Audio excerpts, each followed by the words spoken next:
Now we're ready to start mixing. Let's consider a typical multi-track pop arrangement: drums, bass, keys, guitars, vocal.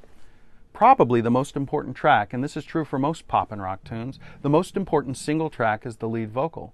So what do we start with? The drums. What? We start with the drums because they're the most complicated instrument. A single musician plays several instruments, and we have to capture those several instruments with easily 12 or more microphones. And in order to hear what that important element of the rhythm section sounds like, we need to work hard just to get appropriate pan pot and fader settings for the kick, the snare, the toms, the overheads, and any room mics that we're using. It's complicated to do that, so we do it first before we move on to bass, guitar, keys, or vocals. A good alternative approach is to start with the overhead microphones.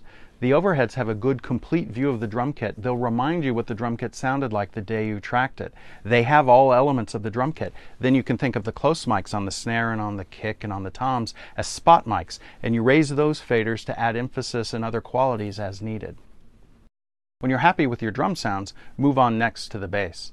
Musically, the bass and the drums are very intimately connected, and so you want to make sure you connect them sonically as well. You'll make decisions of EQ and compression so that the kick drum and the bass guitar don't fight each other, but in fact cooperate more effectively.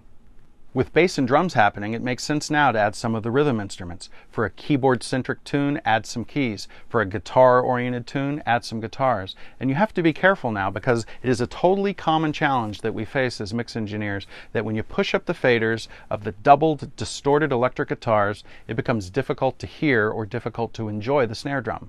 They mask each other, they fight each other. So as you raise the faders for the additional instruments in the multi-track arrangement, expect to loop back, expect to iterate and refine your decisions of compression and EQ and reverb and other effects to make sure that all the elements of the multi-track arrangement can be enjoyed individually.